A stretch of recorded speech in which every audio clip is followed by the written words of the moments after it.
nuwun Mas Kukuh dan juga teman-teman semua. Mungkin masih lempogen kata orang Jawa itu, ngelokrok atau lempogen ketika siangnya sudah lelah berpuasa.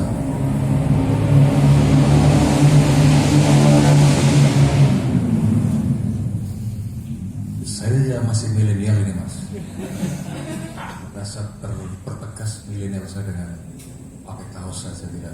Saya tadi mau pakai baju koko habis tarawih, tapi saya lihat memang tadi yang disampaikan Mas Kukuh, rata-rata yang mayahan sekarang anak-anak muda. Saya pura-pura muda atau memang masih muda juga. Saya akui sendiri rasa muda kan penting gitu. Kalau rasa tuh orang kan hidup karena dia punya harapan. Harapan itu adalah energi atau daya hidup. Kalau ia benih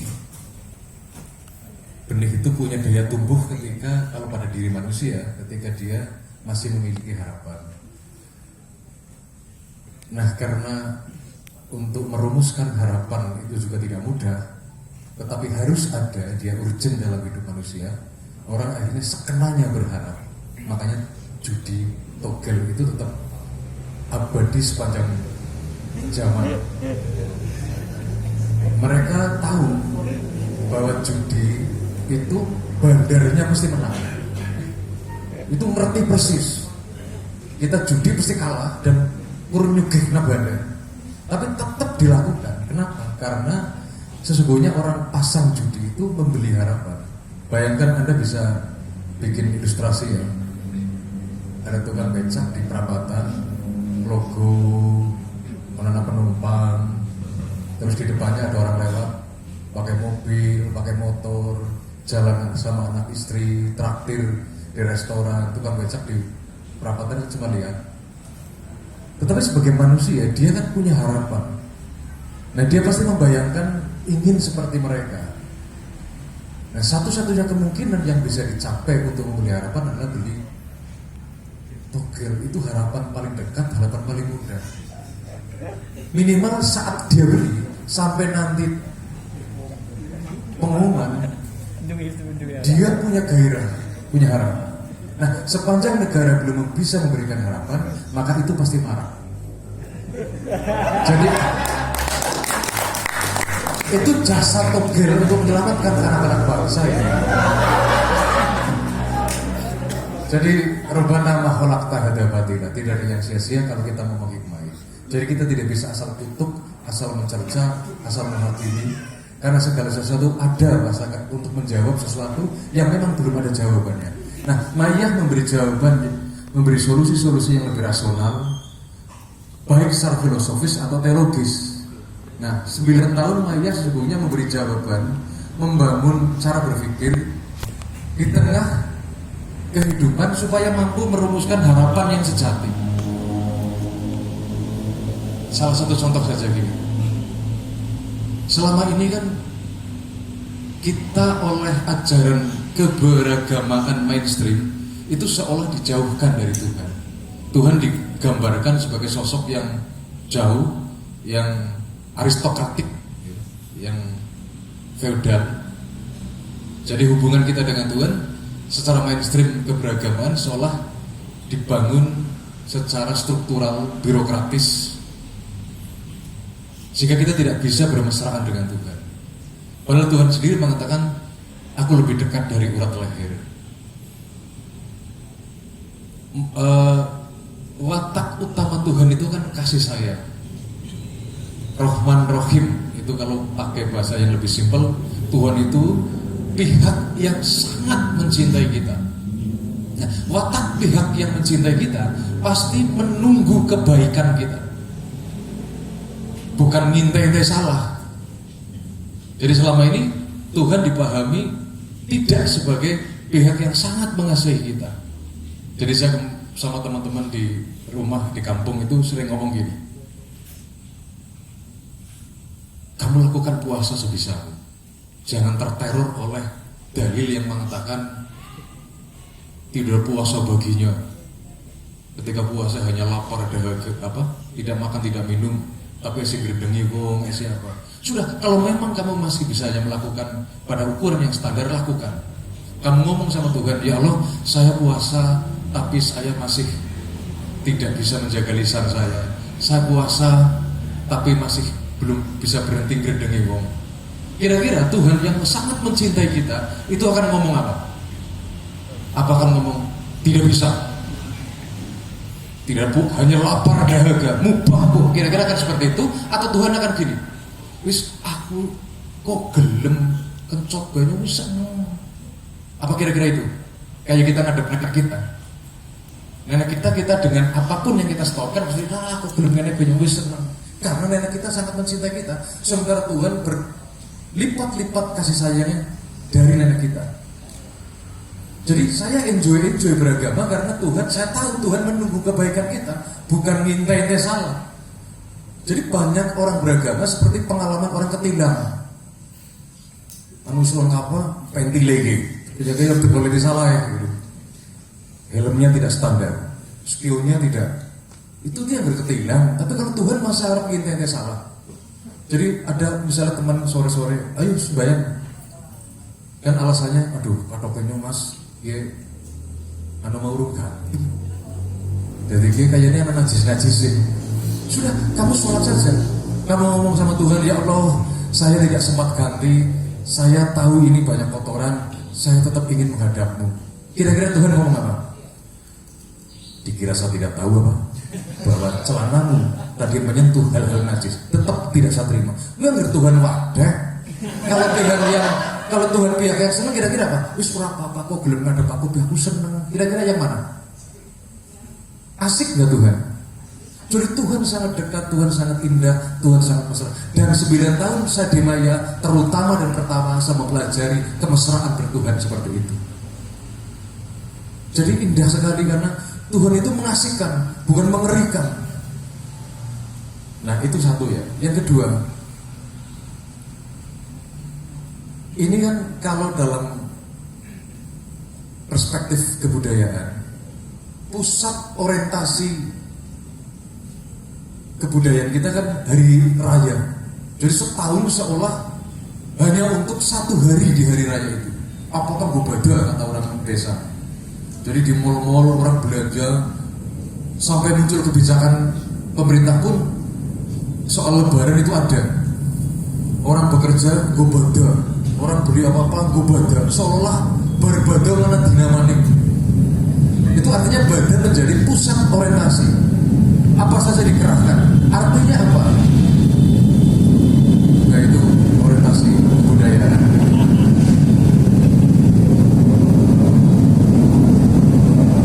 Sehingga yang terjadi adalah berbada itu mesti kita punya pengalaman. Anggris duhur, sore, pas hari raya itu mesti bingung mas.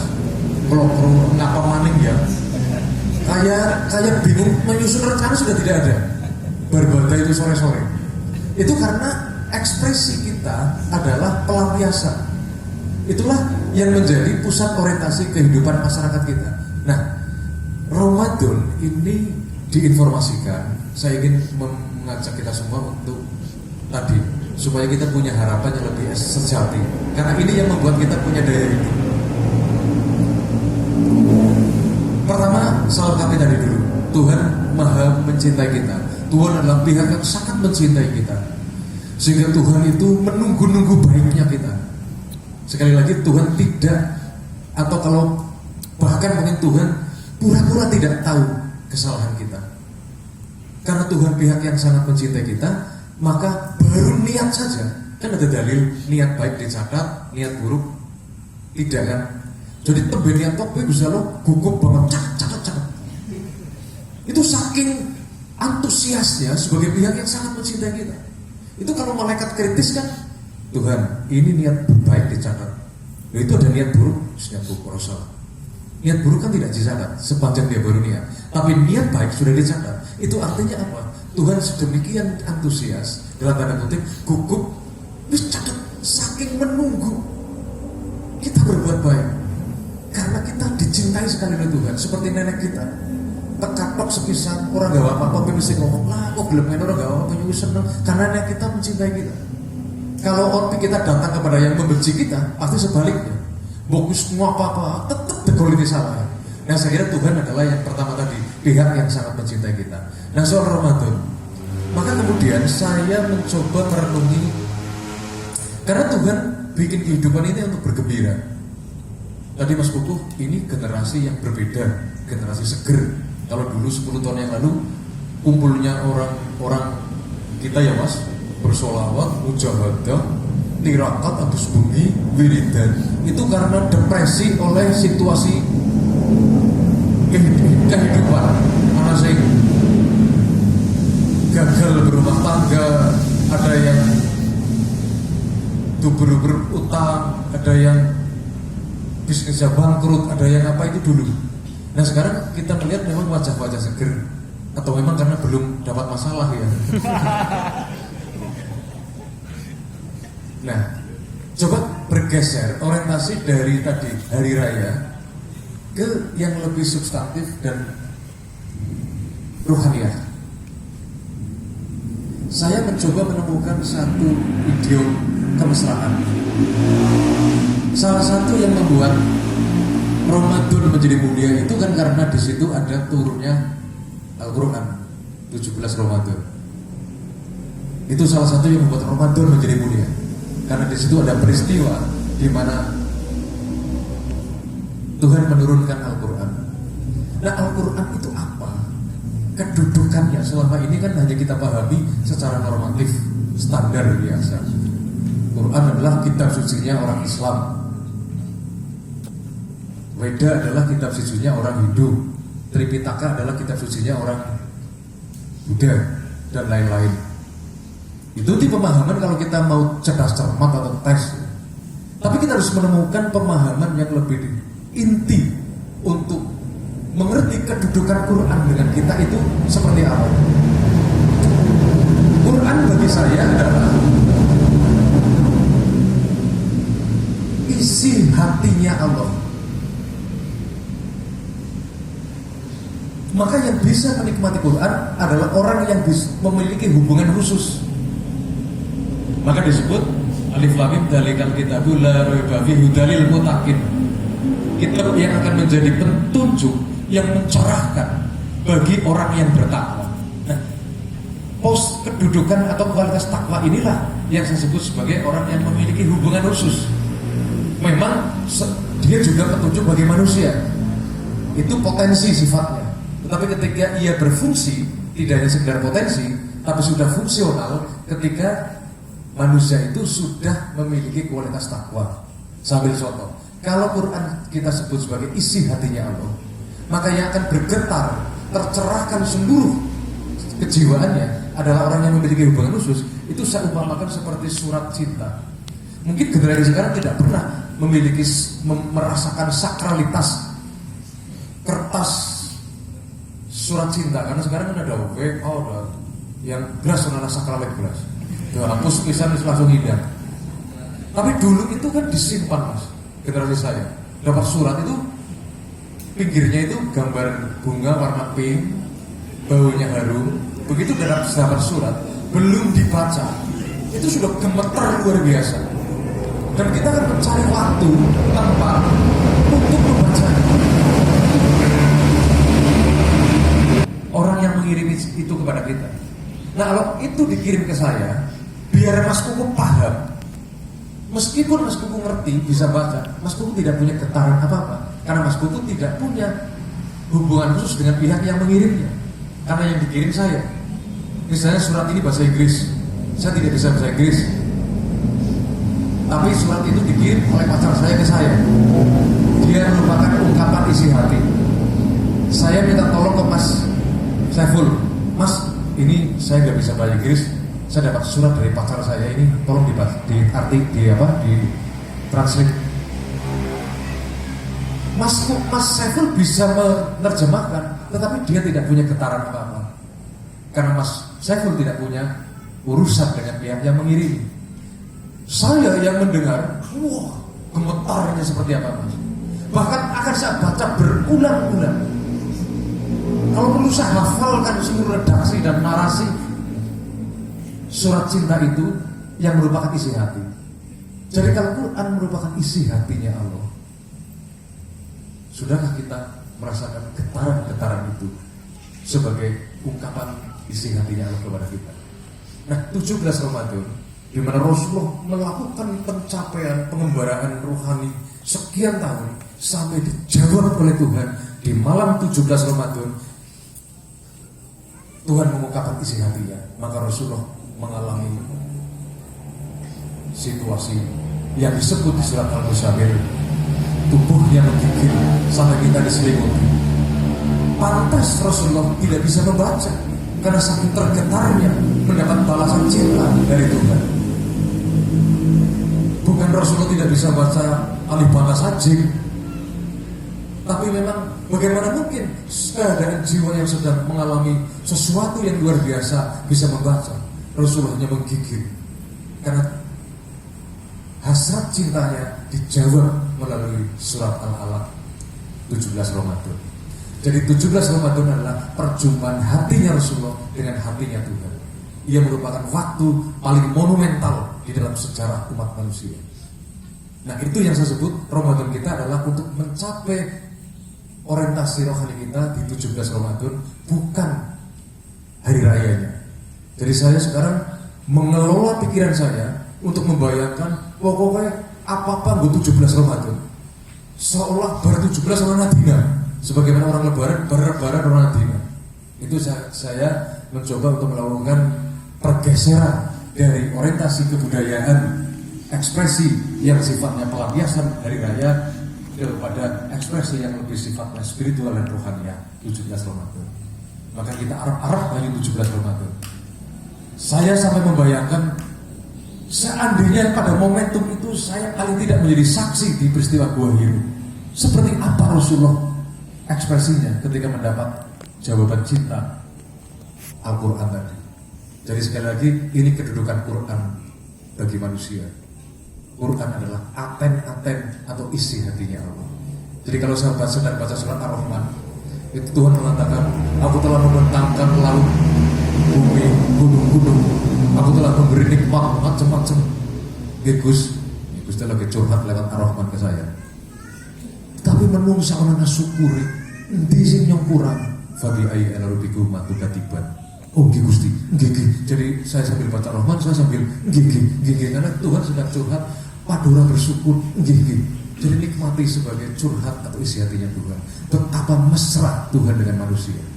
Nah, selama ini agama mengabarkan kepada kita secara mainstream seolah sangat formal bahwa Quran diposisikan seperti undang-undang atau KUHP, hanya seperangkat aturan yang menata dari luar, bukan memberi spirit dari dalam, sehingga kita tadi bukan merasa ditata dari luar. Jadi ibarat telur bukan dipecah dari luar. Kalau telur dipecah dari luar, dia pasti akan pecah dia mati. Tapi kalau telur yang pecah dari dalam, ia artinya menetas. Kalau kita memahami hubungan kita dengan Tuhan sebagaimana yang tadi saya sebutkan, maka kita akan mengalami puasa bukan merupakan perintah dari luar, ia merupakan dorongan dari dalam, sebagaimana telur yang menetas tadi. Karena Tuhan pasti ingin kita bergembira. Masa Tuhan lihat nyiksa? Tak wajibnya sebulan puasa kapok pada kerja. Masa kayak gitu? Kapok, yuk buat keleletan masa bisa begitu. Tuhan pasti sedang menggembirakan. Bahwa kita kemudian tidak bisa tergembirakan oleh puasa, itu soal lain, soal cara berpikir kita tadi.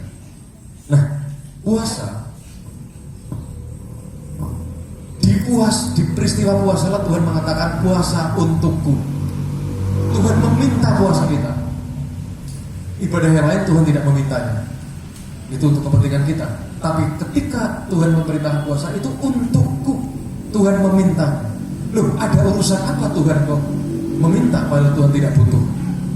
Kalau pemahaman terproses dari proses rohani tadi, kita akan mengerti bahwa kita sudah menghayati betapa. Jadi gini Mas, kalau ada orang sudah sangat berjasa kepada Anda apa-apa dipenuhi, Pokoknya Anda seluruh kebutuhannya dipenuhi. Orang itu sudah sangat berjasa. Pasti akan ada dorongan kita membalas baiknya, membalas budi. Tapi kita bingung, membalas budi kayak apa? Terbalas kayak sugih ya. Oh, tiba-tiba orang yang berjasa itu datang ke kita, melihat kita punya aja, wah, kok 2 jam ya Gus? Itu beneran anak gua sunatan, gua ikum ya. Kan gua aku ikum, dia kan sebenarnya tidak butuh, bukan dia tidak bisa beli ayam. Kita kan ngomong, inilah kesempatan dia minta, saya akan beri ayam ini. Pas kayak jalur, kesempatan dia minta. Jadi Tuhan yang sudah sangat berjasa kepada kita, Tuhan tidak butuh apa-apa, pas Tuhan minta, puasa untukku. Ini kesempatan Tuhan meminta, benar-benar butuh. Jadi kalau pemahaman seperti ini kan dorongan dari dalam, bukan perintah dari luar. Kalau dorongan dari dalam, pasti akan muncul, inilah saatnya memberi. Pas jaluk ya Gusti Allah. Jadi ada kecocokan apa kita dimintai oleh orang yang berjasa tadi. Orang sudah sangat berjasa kepada kita, sudah sangat baik. Kita ingin berbuat baik, bingung karena dia sangat kaya. Kok dilala dia minta ayam kita, apa kita akan ngomong, aduh larang-larang. Kalau kita masih ngomong itu berarti kita belum menyadari bahwa orang itu sudah berbuat baik dari kita. Nah, kesadaran bahwa kita sudah diberi anugerah sangat banyak, kok Tuhan meminta puasa. Inilah saatnya kita memberi. Ketika Tuhan pura-pura minta, pada Tuhan tidak butuh. Inilah yang disebut jalan kemesraan beragama. Kira-kira itu dulu Mas Matur nuwun. Assalamualaikum warahmatullahi wabarakatuh.